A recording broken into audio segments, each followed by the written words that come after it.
IPL 2024 సీజన్లో అనూహ్య పరాజయాన్ని ఎదుర్కొన్న sun Risers Hyderabad మరో రసవత్తర పోరుకు సిద్ధమైంది. చెన్నై సూపర్ కింగ్స్ తో చెపాక్ మైదానం వేదికగా జరగనున్న మ్యాచ్లో ఆరెంజ్ ఆర్మీ అమీతుమీ తేల్చుకోనుంది.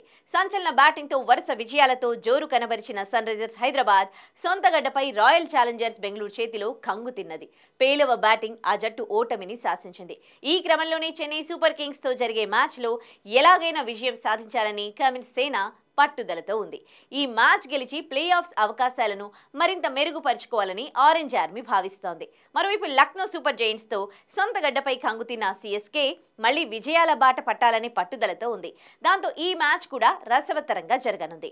అయితే సన్ రైజర్స్ హైదరాబాద్ తమ తుది జట్టులో మార్పులు చేసే అవకాశాలుంటాయని తెలుస్తోంది. ముఖ్యంగా నిలకడలేమి ఫామ్ తో ఇబ్బంది పడుతున్న ఎయిడెన్ మార్క్రమ్ పై వెయిట్ వేసే అవకాశం ఉంది. ఈ సీజన్లో ఇప్పటి వరకు 8 మ్యాచ్లు ఆడిన మార్క్రమ్ 175 పరుగులే చేశాడు. ఒక్క ఓవర్ కూడా బౌలింగ్ చేయలేదు. ఈ క్రమంలోనే అతనిపై వేటు వేసి న్యూజిలాండ్ ఆల్రౌండర్ గ్లెన్ ఫిలిప్స్ ను తీసుకునే అవకాశం ఉంది. చెబాక్ పిచ్ స్పిన్ కు అనుకూలంగా ఉండడం, గ్లెన్ ఫిలిప్స్ బౌలింగ్ కు సరిగ్గా సరిపోనుండడంతో ఈ నిర్ణయం తీసుకునే అవకాశాలు ఎక్కువగా ఉన్నాయి.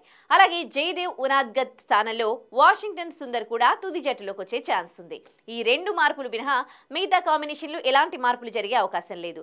నటరాజన్, ట్రావిస్ హెడ్ లో ఒకరు తుది జట్టులో ఉంటే మరొకరు ఇంపాక్ట్ ప్లేయర్ గా ఆడనున్నారు.